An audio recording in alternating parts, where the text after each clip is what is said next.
Meaning of dodecaphonic. Dodecaphonic. Dodecaphonic.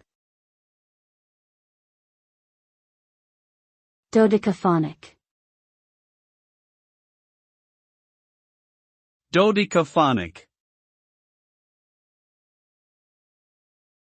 Dodecaphonic is a term used to describe a method of musical composition that was developed in the early 20th century by Austrian composer Arnold Schoenberg and his disciples. The term is derived from the Greek words dodeca, meaning 12, and phonos, meaning sound, referring to the 12-tone technique used in the composition. In this technique, a series of 12 different notes are used in a specific order, without repetition, to create a musical piece. This method results in a unique and complex musical style that challenges traditional tonal harmony and creates a sense of atonality or dissonance.